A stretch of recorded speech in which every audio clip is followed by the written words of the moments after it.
Tyreek Hill is now in South Beach. Oh, guess what? So is Terron Armstead. Really, how could this offseason had gone any better for the Miami Dolphins? The defense was improved last year. They've kept a lot of the pieces in place, and now with Mike McDaniel, I look at the offense and go, this is going to be pretty good. Mm-hmm. The only thing is, Tua Tagovailoa, they just set a timer on you, and if you don't turn it off, it's going to explode on you fast. Yes. Because if he doesn't take 3 steps forward with Tyreek Hill and Jalen Waddle, which is the fastest receiver duo we've ever seen, and you're going to have Cedrick Wilson, which was that was a deal I really liked. I still think you'll get some form of draft capital for Devontae Parker.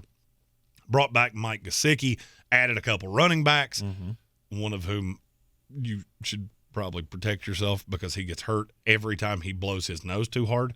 But we'll get to that in a minute. Right.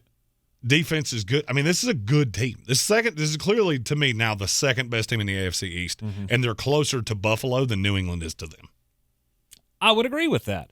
And they don't have a lot of draft capital because they got 5 on it. Yeah. Right. 5 picks total in the draft. You don't have one coming up until the 3rd round because of the Tyreek Hill trade.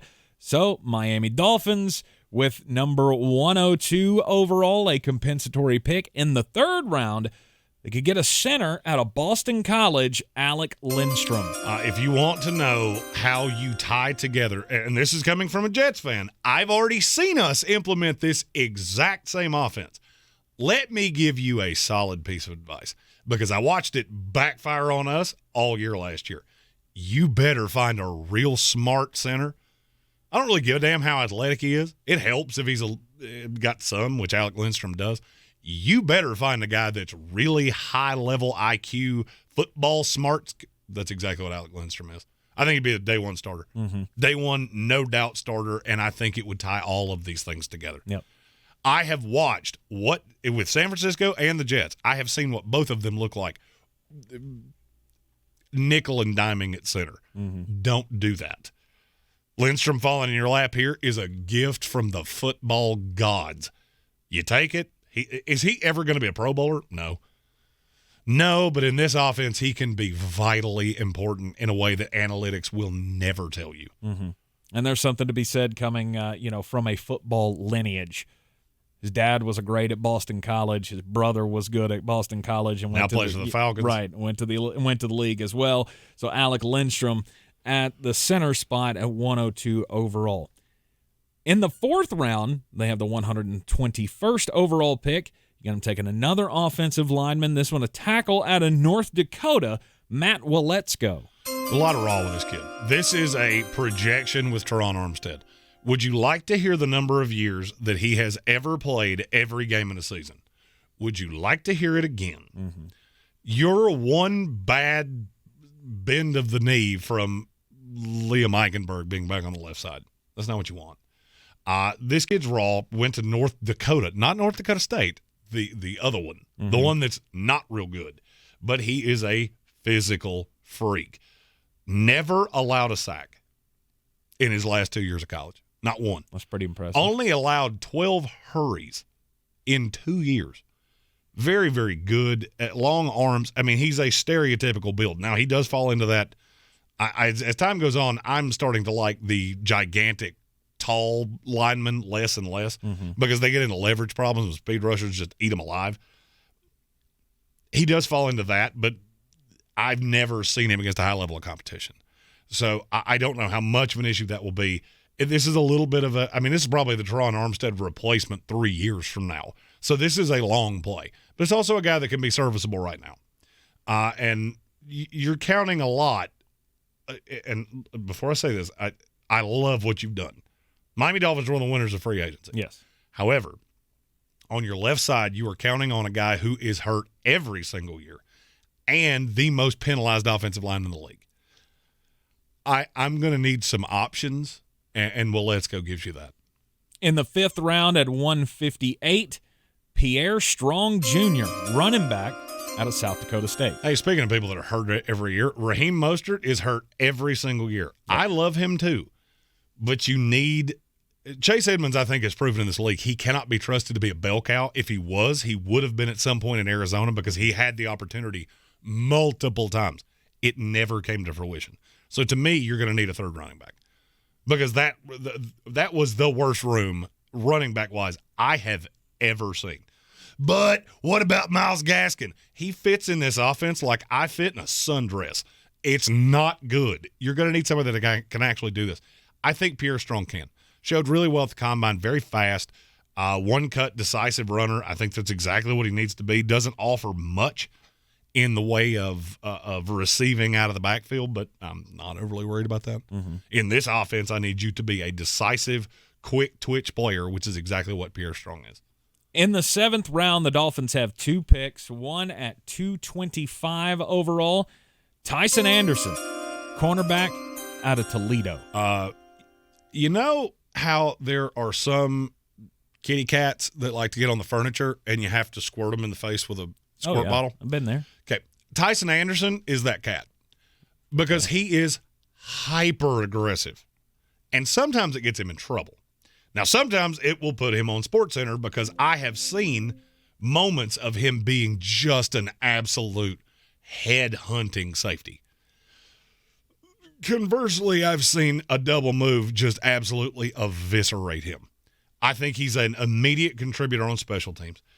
Ran really well, ran a 4.36 at the combine, which to me took him from priority free agent to back into the draft kind of guy. And it got me to look at him again because I hadn't necessarily analyzed him as I saw him get beat and went, okay, yeah, that's a free agent kind of guy. Mm-hmm. Well, when I watched it again, I went, yeah, this kid's really physical and really talented. You're just going to have to rein him in, and you're going to have to bulk him up a little bit. He's a little thin. 6'2", 205 is not an NFL safety. You're going to have to be, especially with the strength deficiencies he has. A year in an NFL strength and conditioning program, he could be a true steal because the flashes are great. They just don't happen enough. That's why you can get him at number 225. 5th pick overall for the Miami Dolphins. The last one of the draft comes at 248. Got him taking a tight end out of San Diego State, Daniel Bellinger. And I can already hear the comments of, but we've already got Gesicki and Hunter Long. I don't dispute that. And Durham Smythe, who they just paid again. Which is stupid. I don't dispute any of that. I don't. I love Hunter Long. I loved him last year. I love Gesicki. I do not understand how you're going to play them in this offense. I've watched this run multiple different ways. And tight end is more important in this offense than people think it is. And you better have one that can block because they currently don't. But Durham Smythe, fuck off with that Durham Smythe shit. If that's who you're counting on making this offense run, you're in trouble. You gave him $4 million a year. Yeah, I didn't mean to. Somebody missed an extra decimal point. Daniel Bellinger's raw, and he has good hands for a better blocking tight end. And I'm sure somebody will say, but he wasn't that good of a blocker at San Diego State. Nobody has the technique. He has the technique, and it's just little small things you have to round out. This is how everybody missed on George Kittle. When Kittle was coming out, he was not a particularly good blocker, in spite of the fact he played at Blocker U in Iowa. Mm-hmm. Well, because it was just this little thing you had to fix, and as soon as you did, you could take the athleticism and the hands and all that shit and turn it into a true 3-down tight end. It's not what they asked him to do to Iowa. That's not what San Diego State asked Daniel Bellinger to do. And so this is a guy at the very end of the draft that there is some raw, and a lot of it is hyper-athletic projection.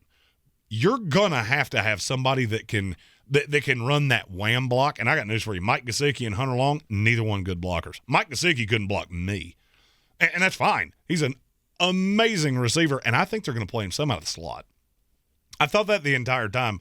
The Tyreek Hill thing hasn't changed anything for me. Jalen Waddle hasn't changed anything for me. So I could see paths where you're going to have Tyreek, Waddle, Gesicki, and Hunter Long on the field at the same time.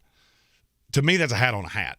You need the guy that can, and it may not be this year with Durham Smythe, but I really firmly believe the more time goes on, you're going to figure out that's not what he does. This specific role is very specific. There's only a couple of guys in this draft that I feel like can do it. Daniel Bellinger's one. Isaiah Likely from Coastal Carolina is another. You need the guy that can come in, lay that wham block, and then move on. And you probably won't have the draft capital to be able to get Isaiah Likely. No, Isaiah Likely's actually gone before their first pick in this one. Right. So, this is this the great value version of that? Yes, it is. But when you have 5 picks, you got to do what you can do. Exactly. Miami Dolphins post-free agency 7-round mock draft. Look, you don't have the capital at the top, but you got Tyreek Hill out of the deal, so how here's can the you be thing. pissed? You added Tyreek Hill and Terron Armstead. You win. Exactly. If you like these picks, if you don't like these picks, if you have a mock draft for the 5 picks of the Miami Dolphins, feel free to put those in the comments. You can call me a big ginger-bearded, mulleted man bun dipshit if you want to. I don't care. I'll grade your mock draft. I really enjoy talking to people that watch these videos and are draft nerds like me.